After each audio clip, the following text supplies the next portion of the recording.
Hello everyone, and welcome to the video series on Indian polity. So today we are starting with the Indian polity series. As I told you in the last video, the reference for this video series would be M. Lakshmikant book, which is very famous among UPSC aspirants. And also there are two reasons why I am covering this book. The first one is because the book is very lengthy and many people tend to skip this very important book itself.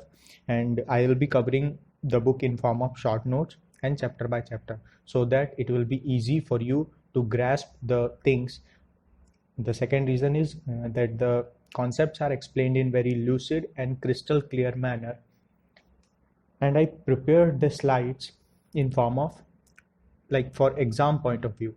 So no need to mug up all the dates if you are preparing for UPSC civil services, and for other exams static things might be asked, so you may have to remember all these facts.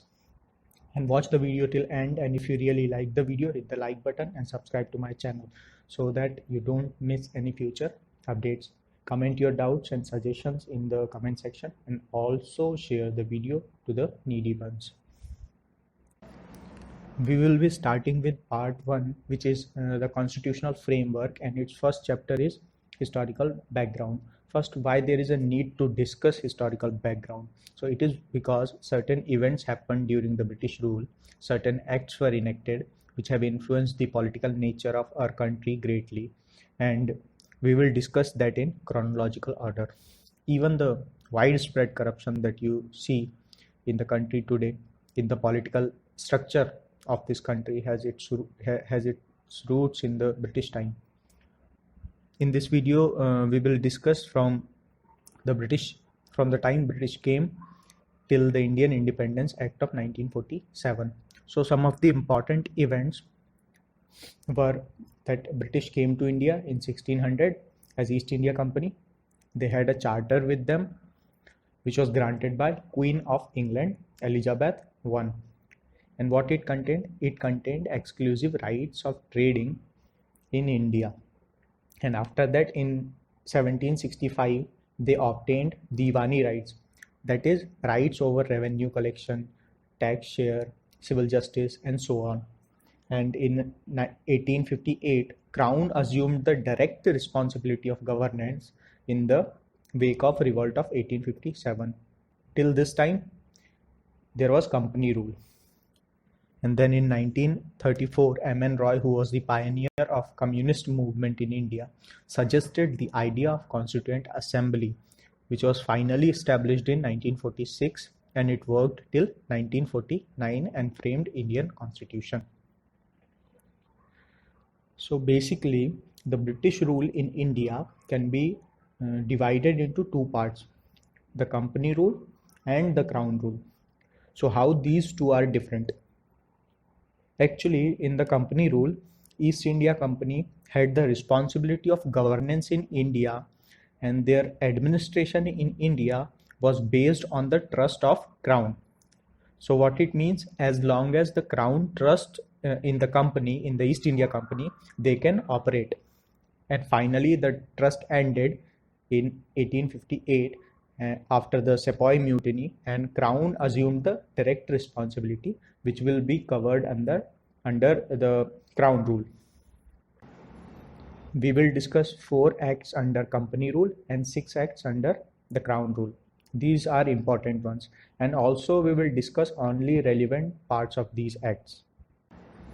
So first act under the company rule is Regulating Act of 1773, and it was enacted after they got the Diwani rights.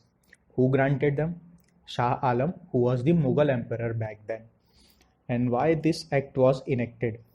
So the British government wanted to control affairs of East India Company in India, and also the centralization of government started with this act, as they designated the governor of Bengal as Governor General of Bengal and made governors of Bombay and Madras subordinate to him. And first such Governor General was Warren Hastings. And in order to assist him, they created one executive council also. So the thing is, how they controlled the East India Company in this act. So for this purpose, they actually constituted one court of directors, which was to report on different affairs of East India Company. Also, the act mentioned that the company servants can't accept gifts and bribes from locals. Why there was a need to mention this in this act? It was because they were accepting bribes. So again, this bribe culture was a gift of Britishers, and it is sad that it still exists in our country at some levels. The second act in the company rule is Pitt's India Act of 1784, and as this was presented by the British Prime Minister William Pitt in the Parliament, it is known as Pitt's India Act. In the previous acts, company rule could look after all type of affairs, whether it was commercial or of political nature. But from this act, one significant change was made, that the commercial and political functions of the company got distinguished. So the court of directors, which was formed in the previous act, was now onwards to look after only commercial affairs, and one new body called Board of Control was established to look after political affairs. So dual governance started with this act, and this Board of Control was to control and direct all affairs related to military revenue and civil justice. And for two reasons this act is significant, and that is, in this act for the first time East India Company's territories in India were called British possessions in India. So they declared officially that India is their colony now. And the second is because British government was given the supreme control over the affairs of East India Company. So for these two reasons, this act is very, very, very significant. The third act was Charter Act of 1833. The first important outcome of this act was that Governor General of Bengal was now designated as Governor General of India, and he was to hold all civil and military powers. He was also given exclusive legislative powers, that is, only he could make laws. Legislation means basically lawmaking, and governors of other two presidencies could no longer make laws. So here you can see the centralizing tendency or centralization. And also from this act, the laws that will be made would be called acts. So what they were called earlier, they were called regulations. One important outcome was East India Company now became purely administrative body. It was deprived of commercial functions. In the previous acts, as we saw, they were acting as commercial wing also, but now they were deprived of it. And as we discussed, and this was also an indication, this act was also an indication of decreasing role of East India Company and increasing direct influence of Crown, so with respect to British administration in India. And they also mentioned about then system of open competition for selection of civil servants in this act, but it was negated after opposition from court of directors. The fourth and last act under the company rule was Charter Act of 1853. So in this act, first important thing was that legislative and executive functions of Governor General's Council was to be separated. So again, legislative function is related to lawmaking, and executive is something related to administration or how to rule. So for this purpose, for this legislation purpose, Indian Legislative Council or Central Legislative Council was created, and it was to act as mini parliament. Why it was called a mini parliament? Because it was a replica of British Parliament with same procedures of lawmaking. And basically the legislation was not something जो मन किया कानून बना दिया. So it was now required special procedure and machinery. Second important point from this act was that finally a system of open competition for selection of civil servants was introduced with this act. In the last act, as we saw, they mentioned in the act the system of open competition for selection of civil servants, but since there was an opposition from court of directors, it was not enacted. And consequently, the covenanted civil services was thrown open to Indians. So what is this? Actually, back then, there was two type of civil services: covenanted, which was higher civil services, and uncovenanted, which was lower civil services. So covenanted civil services was created by law, and this is the difference basically. So also the first time local representation was given. How? So six members were to be nominated in the Governor General's Council as councillors. So out of those 6 councillors, 4 were to be Indians. That's how the local representation was given. And another thing from this act was in form of an indication. So what was that indication? In the previous acts, with their enactment, one thing was mentioned, which was the number of years for which East India Company is going to rule. But in this act, this time period was missing, which was an indication of end of company rule and decreasing trust of crown in the company. And it finally happened in 1858. So now let's go to the crown rule. We will discuss the first act, which was Government of India Act of 1850 Act, and it was enacted in the wake of revolt of 1857. It was called the Act of Good Governance in India, although it was Act of Loot Governance. So from what changes came in this act, came from this act. So from now, Governor General of India will be known as Viceroy, and he will be the direct representative of British Crown in India. And Lord Canning was the first Viceroy. And one important thing was that Court of Directors and Board of Control was abolished, which marked the end of double governance that we saw in the Regulating Act and Pitt's India Act. And a new office was also created or introduced, which was Secretary of State. So he was basically a member of British Cabinet. So eventually he was responsible to the British Parliament, and he had complete authority and control over the Indian administration. And also a 15-member advisory body was created in order to help Secretary of State. So as you can see that all these administrative measures which British government introduced was to better control the administration and supervision of India in England, and it did not change much the system of governance in India. It was still like before. The second act under the Crown Rule is Indian Councils Act of 1861. Basically, after 1857 revolt, British government was looking for our cooperation in administration. मतलब हम लोगों की बर्बादी में हमारा हाथ मांग रहे थे. So 3 acts were enacted with regard to this in 1861, 1892 and 1909. The first one is considered the landmark with respect to political and constitutional history of India. So why? We will discuss.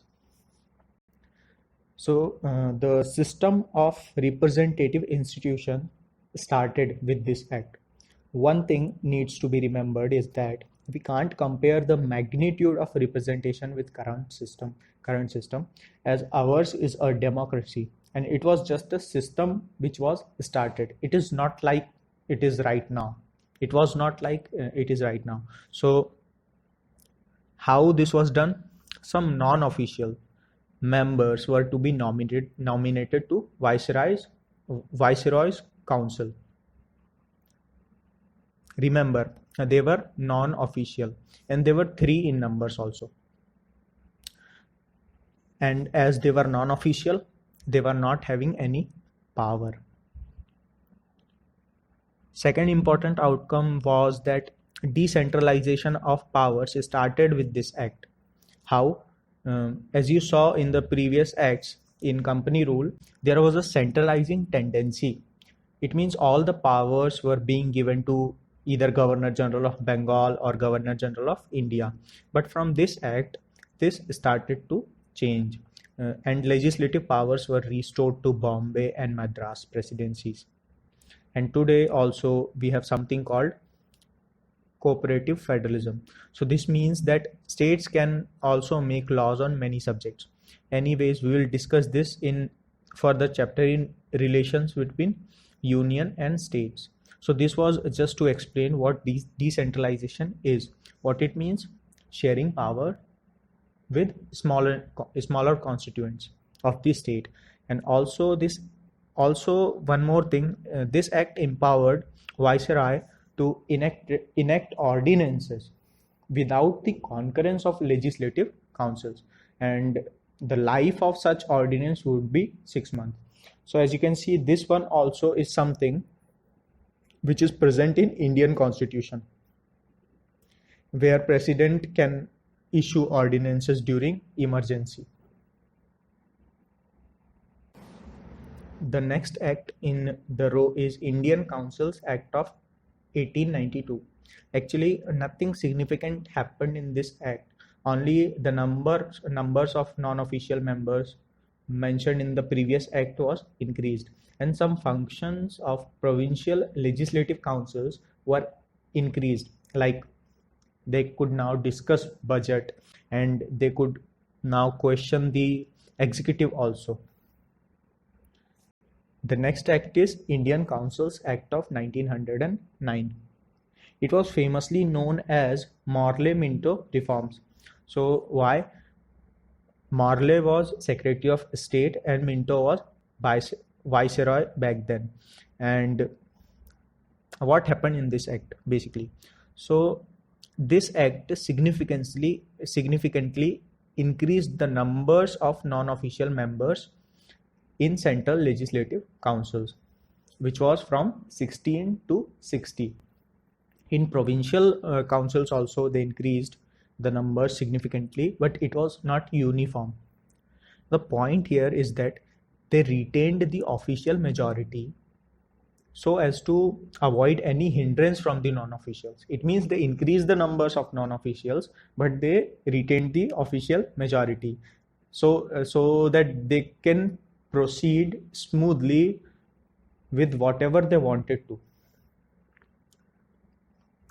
But one thing you can see here is with every act there is some sort of increased representation, although not significant, but the process is happening, and the deliberative functions of legislative councils were enlarged, and they could now move resolution and ask supplementary questions also. So all these things like moving resolution and asking questions is an important part of parliamentary democracy in our country.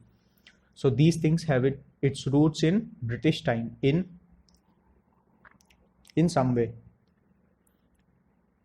Also in this act, for the first time, any Indian was included in Viceroy's Executive Council. They were included in Legislative Council as we saw earlier, but first time in the Executive Council. And in the last, the worst thing in this act was the introduction of system of communal representation. Minto introduced this with the concept of separate electorate for Muslims. So the start of Hindu-Muslim divide here, and that too lawfully.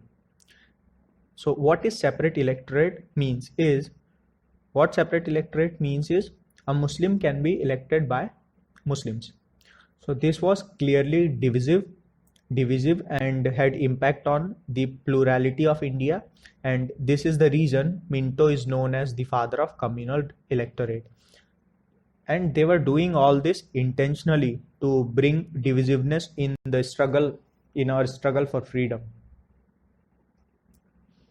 Next act to be enacted was Government of India Act of 1919, and which was popularly known as Montagu-Chelmsford reforms. So again, Edwin Montagu was Secretary of State and Chelmsford was Viceroy. So the objective of this was to introduce responsible government in India. So what is the responsible government?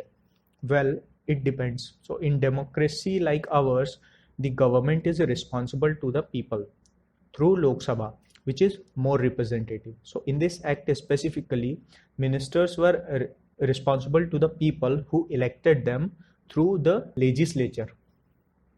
And furthermore, central control was relaxed over provinces. So how they did this? By separating provincial and central subjects, which means more autonomy for states, and provincial subjects were divided into transferred and reserved subjects. So how they are different? Transferred subjects was to be administered by governors with the aid of ministers who were responsible to the legislative council, and the reserved subjects were to be administered by governor and his executive council. Also, the first time bicameralism was introduced with this act. So what does bicameralism means? So it means the existence of two houses, like in Indian parliament today, the upper and the lower house.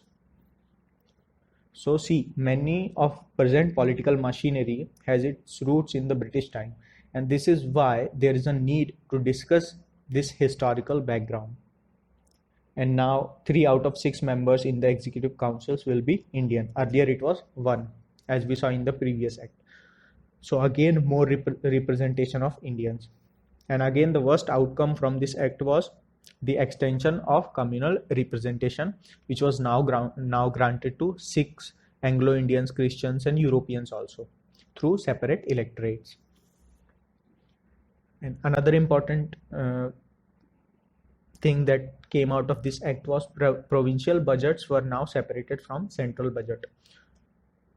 So provinces could now enact their own budget.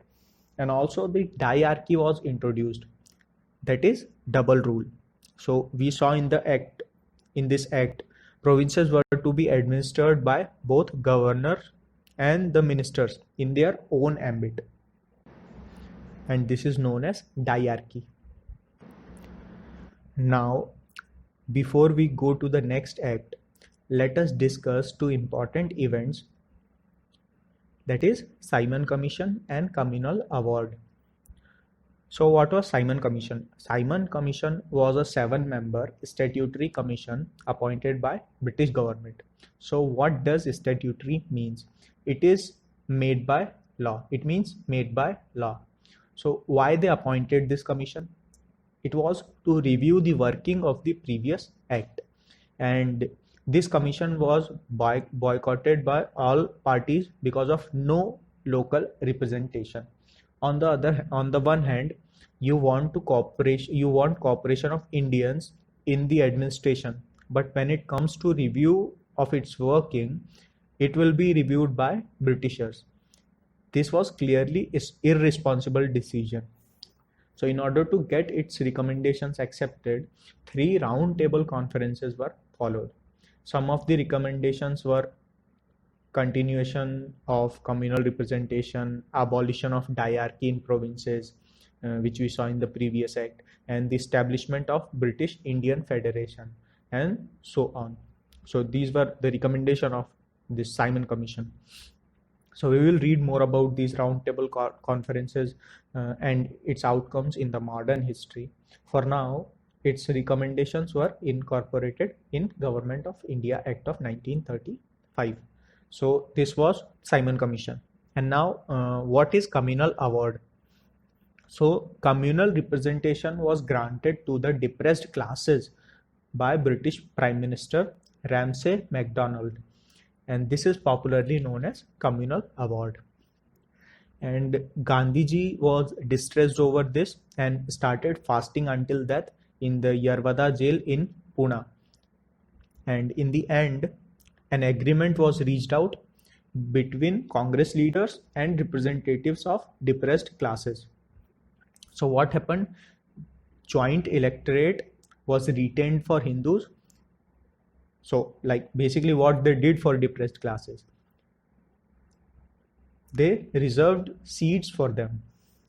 As we see today also, seats are reserved for SCs and STs in certain elections. So this was Pune Pact.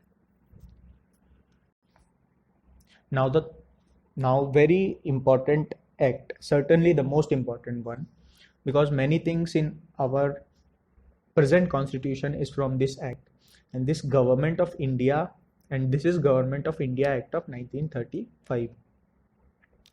The first, it provided for All India Federation and All India Federation. So if it is a federation, who will be the units of this federation? Princely states and provinces, although it never came into existence, as India is an union. So we'll see the difference between union and federation in the coming chapters. The second thing in this act was division of powers, which was federal, provincial, and concurrent list. So this division of powers was basically introduced through these three lists. So this is also in the current constitution. And bicameralism was introduced at wider scale, and it was introduced in 6 out of 11 provinces of British India now. And also 10% of the people had voting rights now. And this act also provided for Reserve Bank of India to control the currency and credit of this country. It also provided for different public service commissions and federal court and a federal court. So federal court was eventually established in 1937. Another important outcome was this act abolished the office of Secretary of State. So this was incorporated, as we remember, from 1858 Act. So many things, as we can see, that exist even today was incorporated from this act, directly or indirectly. The final act to be enacted in the British India was Independence of India Act of 1947, which certainly granted India its independence. So what happened? At first, British Prime Minister Clement Attlee in February 1947 declared that British rule in India would end by June 30, 1948. So earlier, the date of independence was different than the actual date. And this announcement was followed by widespread agitation from the Muslim League. So why there was an agitation? It was because of their demand for separate country, and also they were thinking that they will have to accept the constitution made by Indian Constituent Assembly. So finally, again in June 1947, British government announced that those territories which was unwilling to accept the constitution made by Indian Constituent Assembly, they are free to not accept the constitution made by them.